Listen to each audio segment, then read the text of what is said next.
Pessoal, vamos falar sobre a situação na Ucrânia, o que aconteceu nas últimas horas na linha de frente, os avanços ucranianos lá em Svatov, teve muito avanço ucraniano lá na região de Luhansk, também em Kherson. Vamos falar sobre o discurso do Putin ontem à noite, que foi um discurso que não acrescentou nada, mas tem alguns pontos importantes, e mais um monte de notícia referente a isso, né? Esse é o nosso vídeo do dia 6 de outubro de 2022. A gente faz vídeos aqui todos os dias sobre a situação na Ucrânia. As notícias nesse vídeo foram sugeridas por Lula na cadeia, HCupt e várias outras pessoas. Obrigado aí ao pessoal que sugeriu as notícias. Obrigado a você que está assistindo o nosso vídeo. Se você gosta do nosso conteúdo, por favor, deixe o seu like e se inscreva aqui no canal, né? Pois bem, vamos começar. Antes da gente começar na linha de batalha mesmo, vamos falar sobre a tragédia em Zaporizhia. Os prédios aqui foram atacados, prédios civis no centro da cidade, tá vendo? Prédios de pessoas normais que moram aqui e foram atacados pelos russos de forma covarde hoje cedo. Zaporizhia é essa cidade aqui, ó. Embora o Oblast de Zaporizhia esteja em parte ocupado pelos russos, a capital deste Oblast, para quem não sabe, Oblast é o mesmo que estado, é o estado de Zaporizhia.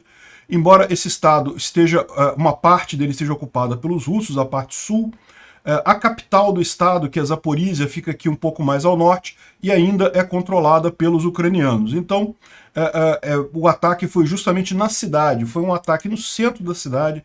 Dá para ver aqui que não tem nada militar perto, prédios de apartamentos, e acabou destruindo este prédio particularmente. Uma mulher morreu e tem várias outras pessoas feridas. Tem uma outra pessoa que parece que não foi confirmada ainda a morte. Tiveram que tirar várias pessoas do escombro. Mais um absurdo feito pelos russos, ataque covarde a coisas civis, né? E repara como é que ficou essa região de Zaporizhia. Foi um ataque realmente no centro da cidade, não teve nada não tinha nada de militar ali, né? Zaporizhia foi feito um ataque, foi com mísseis, tá? Não se sabe o tipo de míssil exatamente, mas foram mísseis que atingiram aqui. Agora, tem um outro ataque que aconteceu anteontem, que eu não falei ontem, porque não tinha nada de novo, né? Esse ataque aqui foi o ataque em Bilatserkva, que é uma cidade próximo de Kiev, né? E atingiu uns prédios aqui que os ucranianos dizem ser prédios administrativos que não tinham nada, não estavam sendo usados para nada. Eu não sei se é, se não é. Me parece mesmo prédio militar, não seria impossível isso aqui ser um alvo militar válido. É lógico, é um absurdo qualquer ataque russo feito na Ucrânia, por definição, né? Mas não é um absurdo completo, como um ataque a prédios civis, a população civil. Ainda mais o caso de Zaporizhia, que é um prédio civil que não tinha nada perto, não pode se dizer que errou, tentou acertar alguma coisa e errou, não é nada disso. Esse caso aqui já é mais dúbio, né? Não dá para saber se isso aqui não era mesmo uma coisa militar, embora seja errado a Rússia atacar, não é um absurdo completo. Mas qual é a questão? Por que eu estou trazendo isso daqui? Porque esses ataques foram feitos com aqueles drones iranianos. E aí vem a questão, ué, mas a Ucrânia não estava conseguindo destruir a maior parte desses drones iranianos? Estava, os drones que eram lançados lá no sul. Os ucranianos botaram as principais defesas antiaéreas contra esses drones lá em Odessa, na região ali, porque era a região que estava sendo mais atacada pelos russos com o uso desses drones. Isso daqui é perto de Kiev.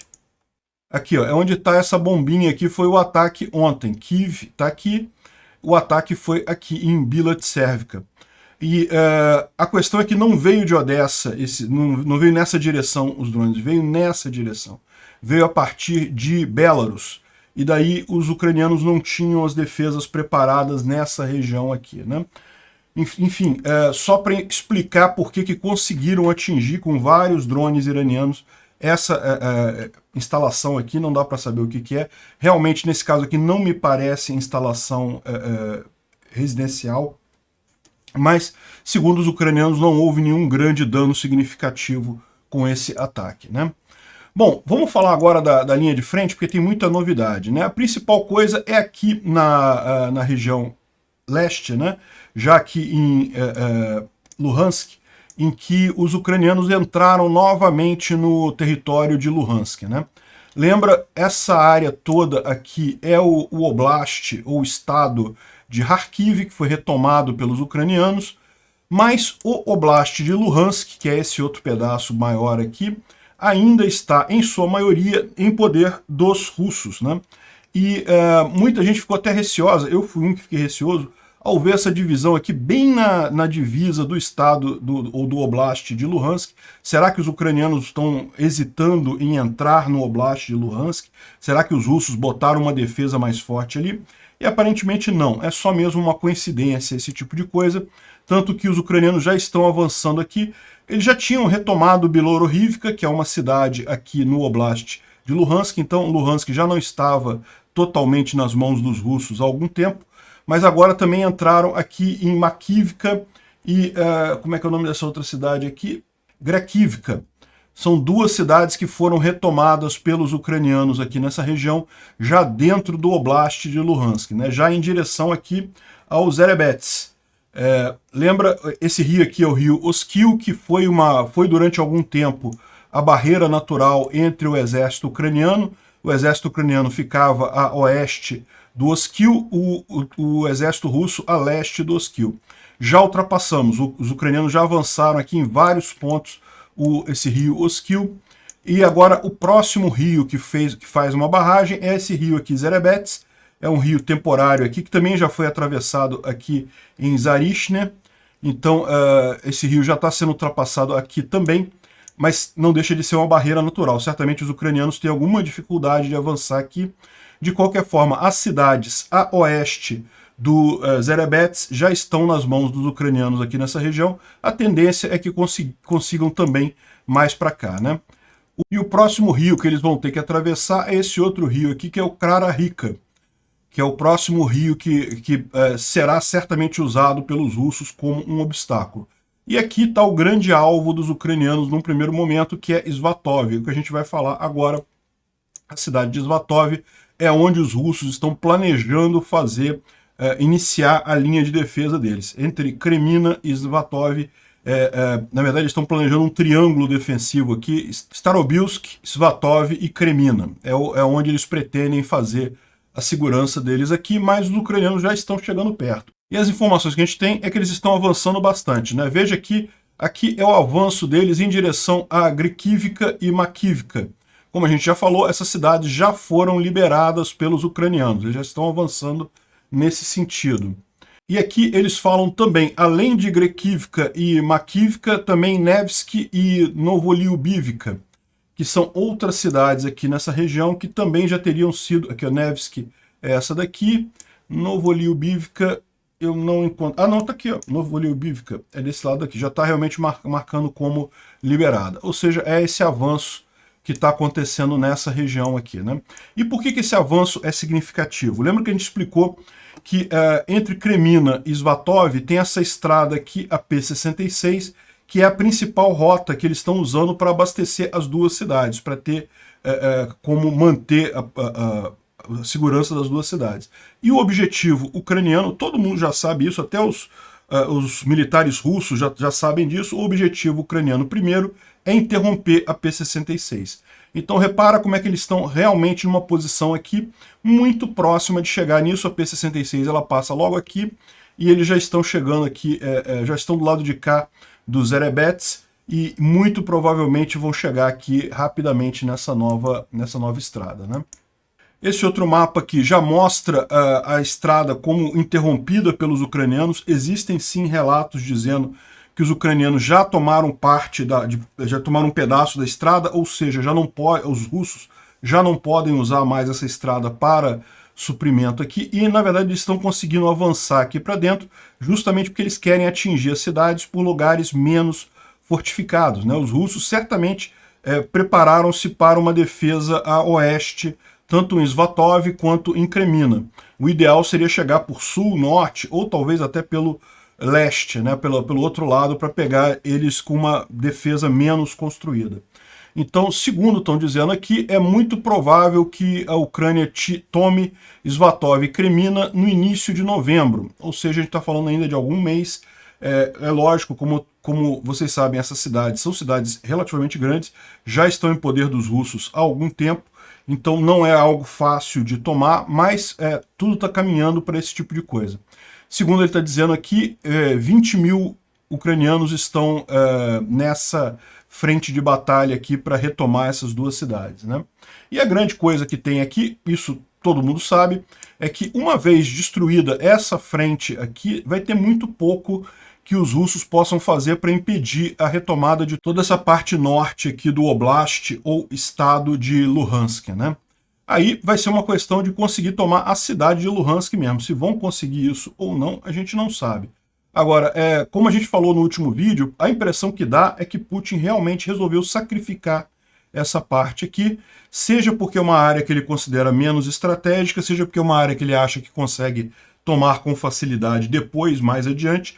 O fato é que, pelo nível das defesas que os ucranianos estão encontrando aqui, as defesas russas aqui, parece que os russos não estão dando muita bola para isso daqui não. Decidiram entregar Luhansk mesmo. O que não deixa de ser um contrassenso, né? Uma vez que o objetivo central dos russos era justamente os oblastes de Luhansk e Donetsk. Isso era o que o Putin falou lá no início, né? Mas se você sabe, o que Putin fala não se escreve.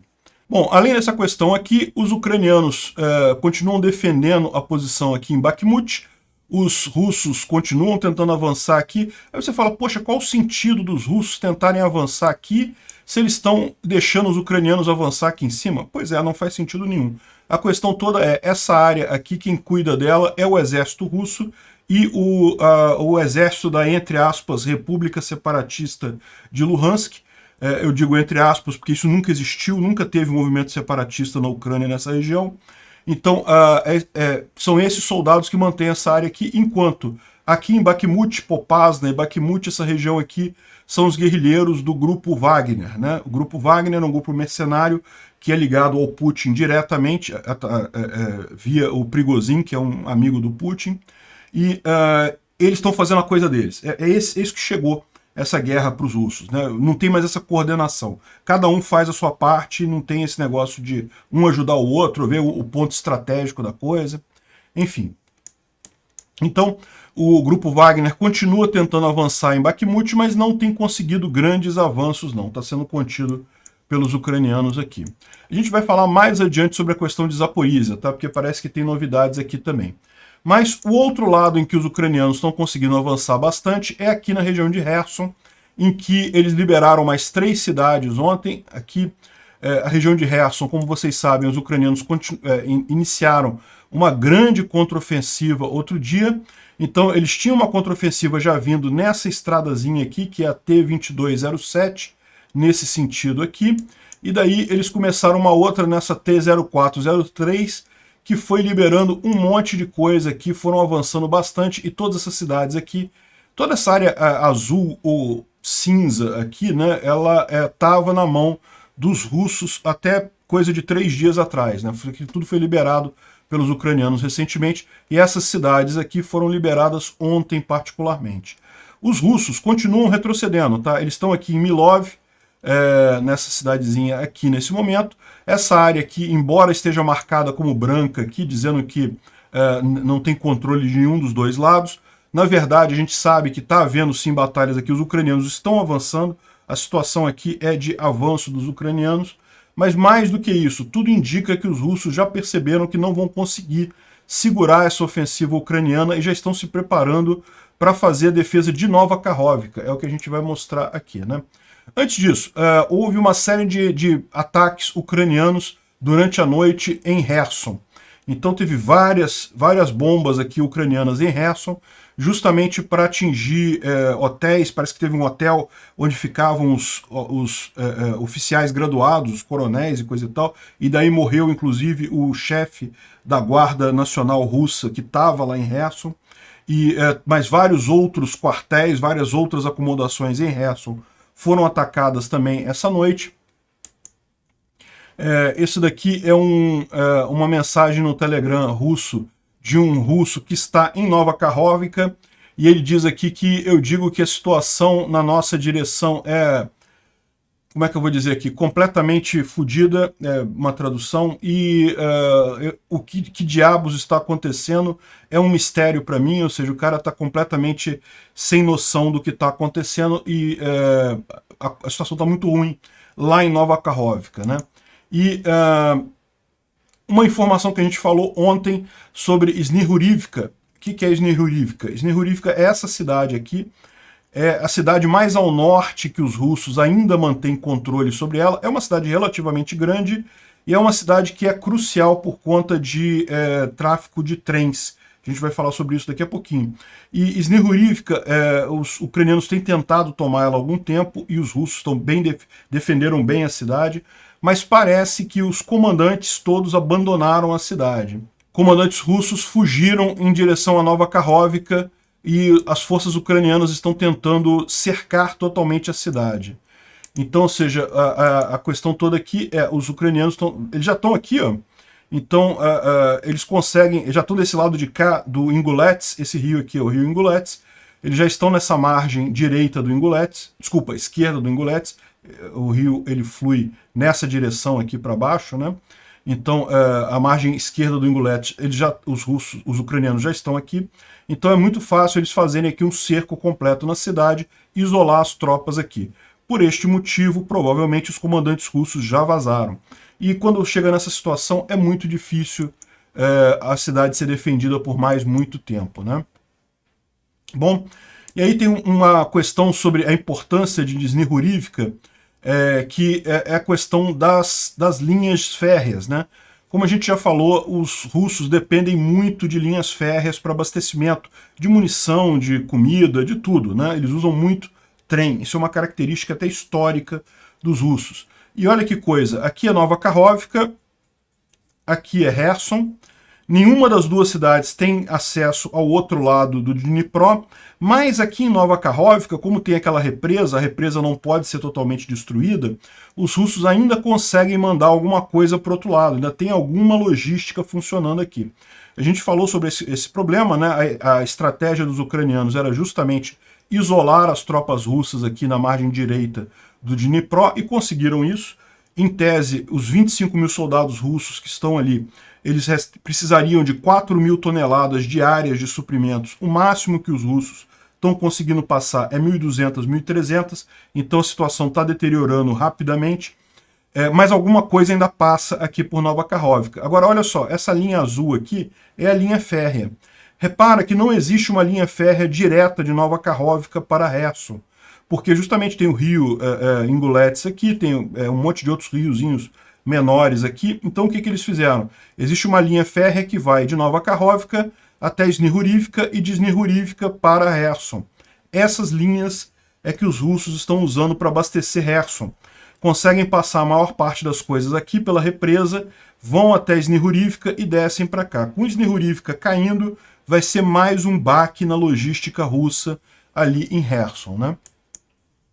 E, como eu falei para vocês, os ucranianos estão avançando aqui nessa região e os russos não conseguem estabelecer uma linha defensiva, estão só recuando, recuando, recuando, a ponto de que os russos agora estão fazendo preparativos para a defesa de Nova Kakhovka, ou seja, eles já perceberam que não vão conseguir segurar os ucranianos até chegarem aqui.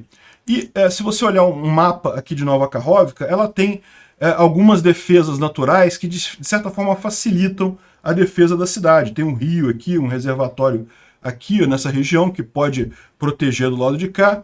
E aqui os russos estão cavando trincheiras, estão cavando um monte de posições defensivas em todos esses locais aqui. Ó. Ele mostra as várias posições defensivas que estão sendo criadas pelos russos nessas regiões, justamente trincheira mesmo, estão cavando trincheira e coisa e tal, preparando a defesa da cidade de Nova Kakhovka.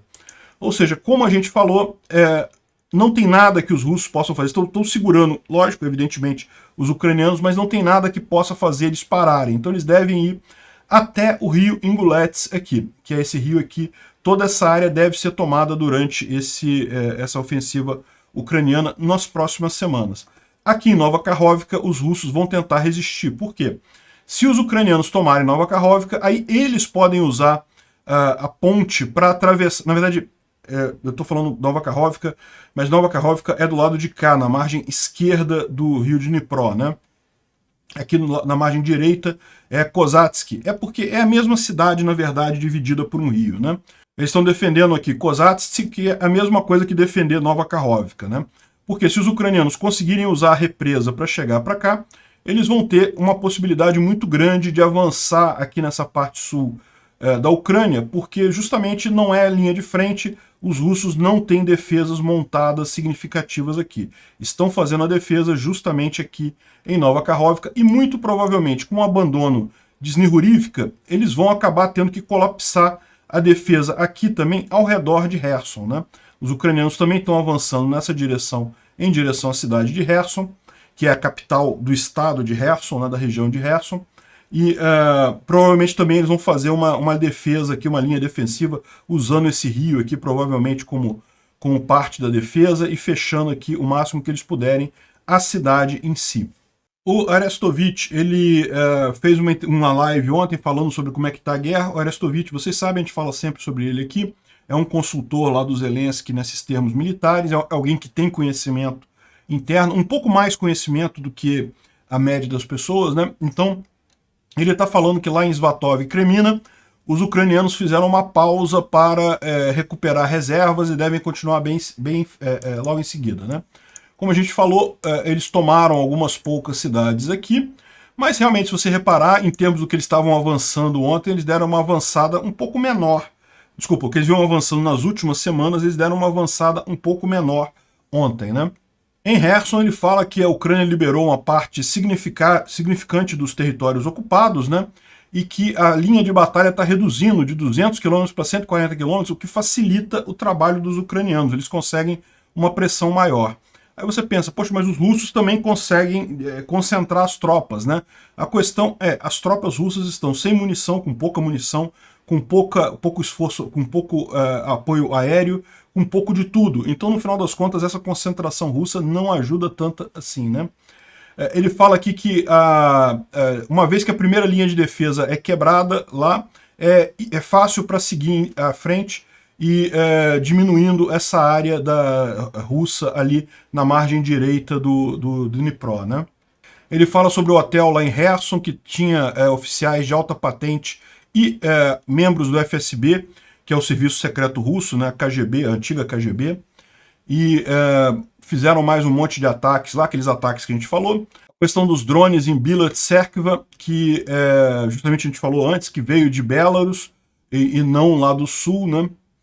O Shoigu anunciou sobre a mobilização russa, né? O Shoigu anunciou que mobilizou 200 mil russos, mas a Ucrânia tem informação de apenas 92 mil em campos de treinamento, com vários problemas nessa hora de fazer a mobilização, de municiar esse pessoal, de dar armas e coisa e tal.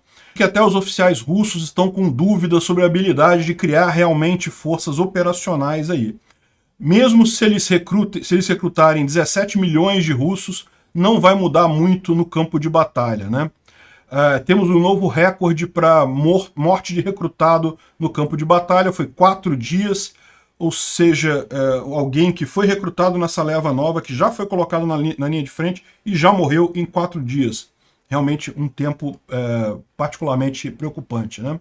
Sobre a questão da guerra nuclear, da possibilidade da Rússia usar armas nucleares, eu já falei isso aqui também, os ucranianos, a maior parte dos ucranianos já passou da fase de medo de ataque nuclear, vai ficar apenas mais puto ainda com os russos, se os russos fizerem ataques nucleares na Ucrânia.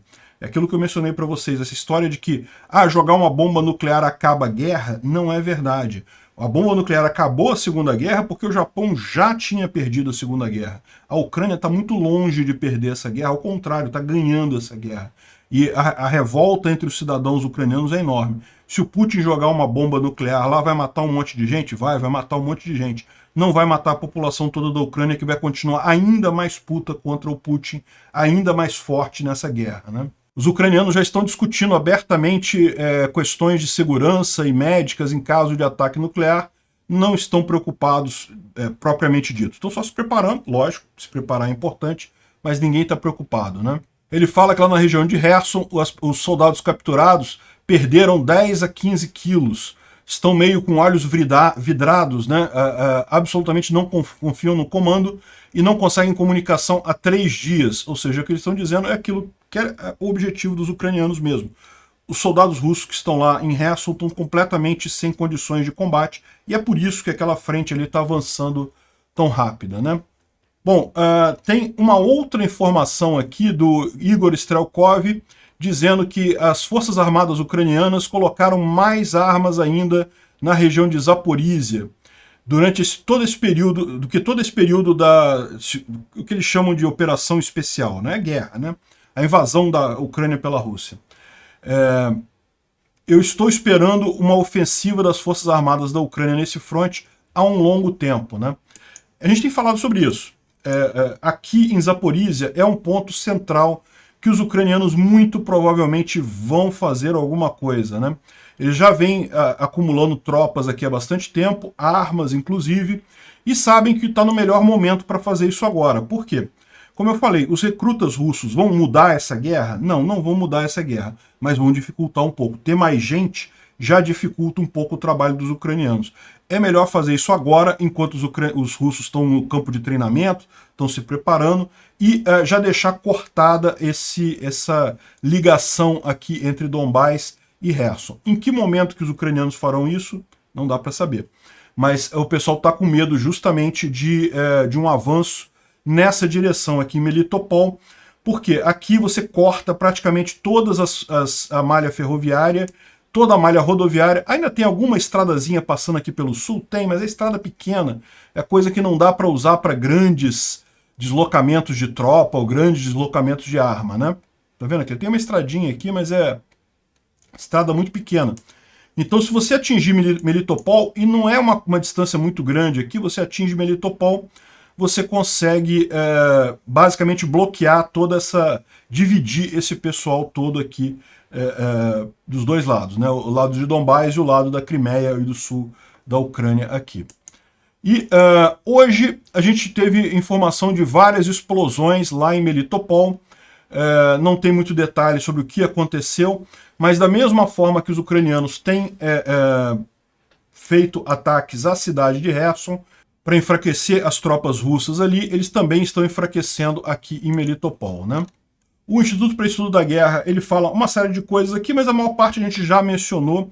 O que tem de novidade aqui que eu acho que é interessante a gente ressaltar é a questão de que o Putin quer tomar conta daquela planta nuclear de Zaporísia, né? A Enerhodar, né? Que é essa planta que fica aqui, ó.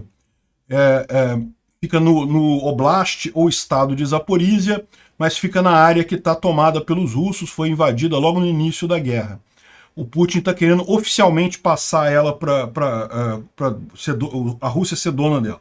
Não quer dizer nada na prática, porque isso é só papelada. No momento que os ucranianos retomarem a usina, isso deixa de ter validade. Mas mostra os interesses do Putin lá na região, né? A gente vem cobrindo nos últimos dias a briga entre os comandantes do exército russo, inclusive o Kadyrov, que criticou muito o Lapin e coisa e tal, e o Putin deu a ele o título de coronel-general, ao Kadyrov. E isso deixou o pessoal do exército russo meio chateado, porque o Kadyrov, na verdade, não faz porcaria nenhuma nessa guerra, é o tal do guerrilheiro de TikTok, fica só dando tiro no ar e postando no TikTok, e foi colocado nessa guerra por uma questão política, né, porque o Putin queria agradar ele, graças ao Kadyrov, que a Rússia controla ainda a Chechênia. Então, o pessoal do exército ficou meio chateado, porque o Kadyrov está criticando o pessoal do exército, que é quem está realmente fazendo a guerra, e ele ganha a promoção, né? Ficou realmente estranho isso. Aqui ele fala uma outra coisa interessante, que os erros da mobilização parcial provavelmente vão fazer o Putin defenestrar o Shoigu, né? O Shoigu é o ministro da Defesa da Rússia, ele é um aliado do Putin há muito tempo, mas já está meio que sendo colocado na frigideira, né? O Putin tem que dar uma satisfação para a sociedade russa. Tem que dizer que, olha só, não, teve erros, mas o erro não foi meu, o erro foi do Shoigu, e provavelmente vai ser isso que vai acontecer aí nas próximas semanas. O Shoigu vai ser defenestrado para ser colocada a culpa nele dos problemas da mobilização. A gente vai falar sobre esses problemas da mobilização ainda mais adiante, mas antes disso tem um outro ponto aqui extremamente interessante, que é o fato de que as autoridades russas prenderam um gestor de bloggers militares no Telegram. A gente falou para vocês alguns dias atrás que teve uma grande disputa entre os bloggers militares no Telegram russo, alguns tomando o lado do Kadyrov e do Prigozhin, que é contra o Lapin, que é do exército russo, outros tomando o lugar do Lapin e criticando esses. Enfim, uma discussão danada, todo mundo jogando a culpa um no outro pela derrota lá em Lima, né? Então, parece que as autoridades russas prenderam um cara. É isso daqui, ó. Isso aqui é o momento da prisão dele. É um empregado do Prigozhin, que é o dono do grupo Wagner, né, desse exército Wagner, e também tem essa rede de bloggers militares que fica falando notícia e estava criticando muito o exército russo junto com o Kadyrov. Então parece que teve também ação aí de tentar conter essa revolta, porque, como a gente falou no último vídeo, isso está transparecendo para o público. O público está vendo que os vários comandantes do exército russo estão um brigando com o outro, né, um jogando a culpa para o outro. É uma situação que é discurso de perdedor, né? Deixa o pessoal apavorado. Então parece que essa daqui é a forma de fazer censura, bem tipo Alexandre de Moraes mesmo, né? Parece com Alexandre de Moraes, né? Manda prender o cara que está falando coisa que eu não gosto. O problema da mobilização. A mobilização está dando problema. A gente já falou de várias vezes aqui, estão mobilizando gente que não poderia ser mobilizada. Isso está fazendo o público russo sentir a guerra mais de perto, o que é um problema para o Putin. Mas além de todos esses problemas, isso está revelando o quanto o exército do Putin não consegue nem fazer mobilização. Ou seja, a Rússia não consegue treinar, não consegue recrutar e não consegue equipar esses novos recrutas, né? E aí você tem aqui já um monte de vídeos de soldados recrutados dessa leva recente, reclamando que não recebem equipamento, que não tiveram arma, que muitos deles estão sendo mandados para a linha de frente com a roupa do corpo, sem nada, sem treinamento.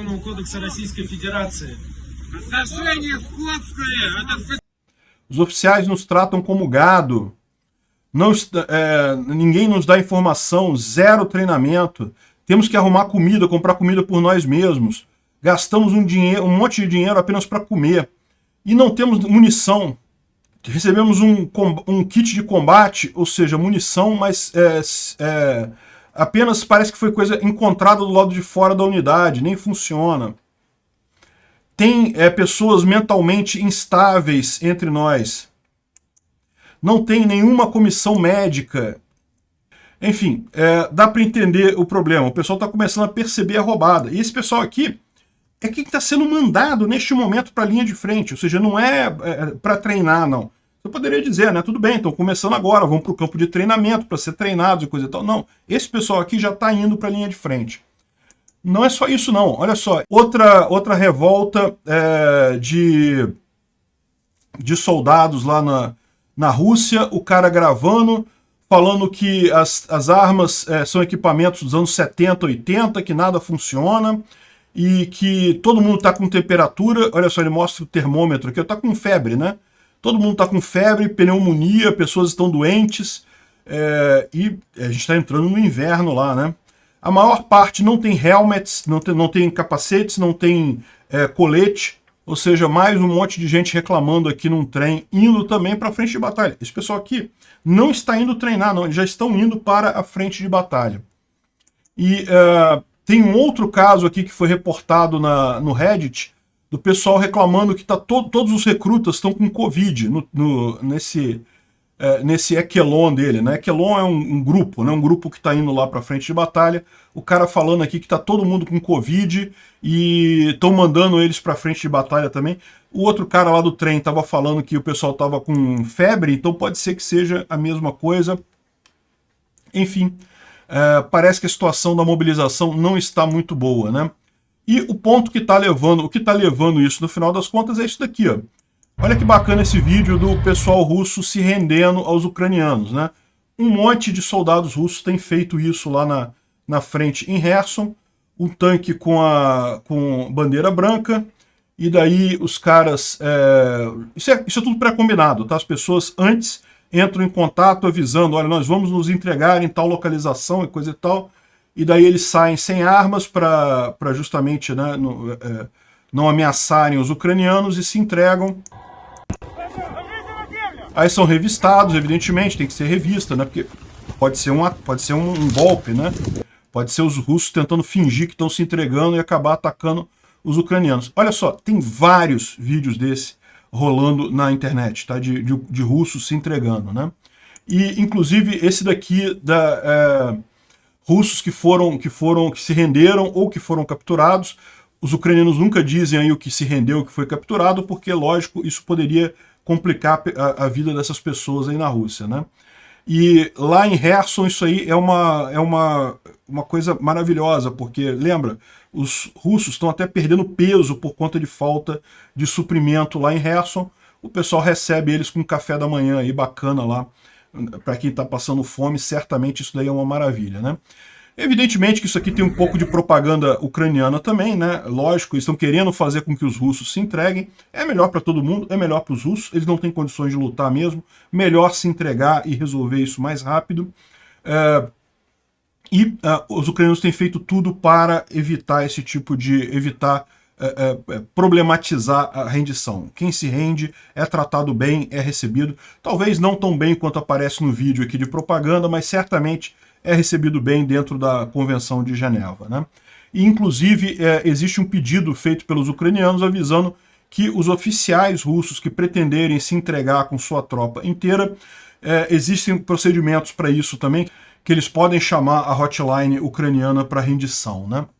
Bom, parece que teve um grupo da GRU, que é a inteligência militar russa, a terceira brigada de guardas da Spetsnaz, que foi praticamente dizimada ali na região durante a briga em Lima, né? Então, eles eram considerados dos melhores guardas russos para operações especiais. O que são operações especiais? São guardas que são infiltrados, que vão em locais onde, teoricamente, o inimigo ainda está ali, e eles se infiltram e realizam ações, tentam sabotar, etc. Eram os melhores SOF russos e acabaram dizimados ali em Lima, né? Melhor se entregar mesmo. A outra notícia que a gente tem de ontem é justamente sobre o Putin, que fez um pronunciamento falando que não vai reagir aos avanços ucranianos em Lima e em Kherson, porque ele está preparando uma grande ofensiva, que ele vai retomar tudo isso, e a questão toda agora é definir qual vai ser a fronteira que vão ter esses municípios, esses estados, porque ele vai retomar inteiramente Luhansk, Donetsk, Zaporizhia, Kherson e mais não sei o que lá, né? A gente sabe que é besteira isso, a gente sabe que o Putin não tem condições, mesmo com esses reservistas que estão vindo aí, é muito pouco provável que ele consiga alguma coisa. O que ele está fazendo é comprar tempo. Por quê? É aquela situação. Ele disse que, por exemplo, Kherson é agora parte da Rússia. E os ucranianos avançaram e retomaram uma boa parte de Kherson. O que ele vai fazer agora? Estão roubando meu território, eu não vou fazer nada? Não, ele teria que reagir, né? Então o que ele está falando aqui é justamente para ganhar algum tempo, falando, olha só, a gente não vai fazer nada agora porque a gente está preparando a ofensiva e vamos retomar esses territórios todos, né? Que eles vão preparar alguma coisa, eles vão. Estão esperando esses recrutas novos estarem prontos para ir lá na frente de batalha. Alguns já estão sendo mandados emergencialmente para lá, a maior parte vai em algumas semanas, mas isso não vai fazer diferença. Como a gente viu, a qualidade desses recrutas é muito ruim, né? Obrigado por assistir o vídeo até o final. Além de curtir, compartilhar e se inscrever no canal, considere se tornar patrocinador com valores a partir de R$ 1,99. Clique no botão Seja Membro abaixo para saber as condições e vantagens de patrocinar o canal. Mais informações sobre o nosso projeto, visite nossos sites indicados na tela.